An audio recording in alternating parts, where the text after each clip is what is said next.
Незадоволни од неостварените ветувања од владата и Министерството за труд и социјална политика за остварување на правата на лицата со попреченост, од коалицијата Менуваме денеска доставија допис до Канцеларијата на Европската Унија во Македонија за да ја информираат Европската комисија во Брисел дека се уште не се исполнети нивните барања за кои протестираа пред една година. Побаравме да бидат они присутни во преговорите, а истовремено да бидат медијатори во процесот. Ова го правиме бидејќи државата претендира за влез во Европската Унија, а се уште не е почнат процесот на скримингот. Така тука сме ние во тој процес на скриминг да влеземе ние лица со попреченост.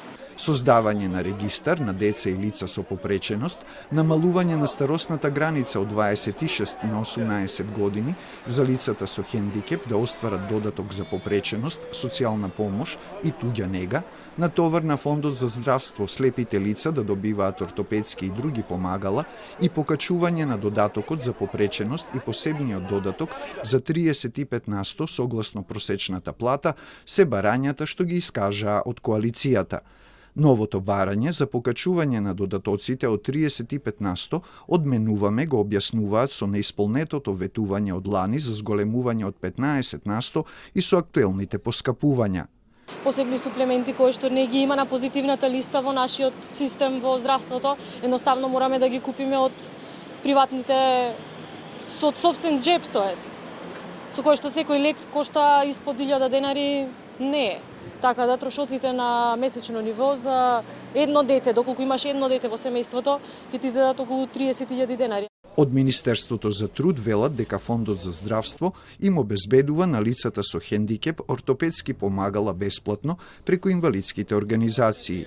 Регистарот за деца и лица со попреченост се подготвува, а денеска е објавен оглас за општините, градот Скопје и неговите општини за обезбедување средства за давање социјални услуги, чии корисници ќе бидат и лицата со хендикеп. Од Министерството објаснуваат дека доколку се намали старосната граница од 26 на 18 години, лицата со попреченост ќе добиваат помала помош, зашто посебниот додаток што го примаат до 26 години е од 5.365 денари до 8.047 и ќе расте од септември, а додатокот за туѓа нега е од 4.711 до 4.168 денари.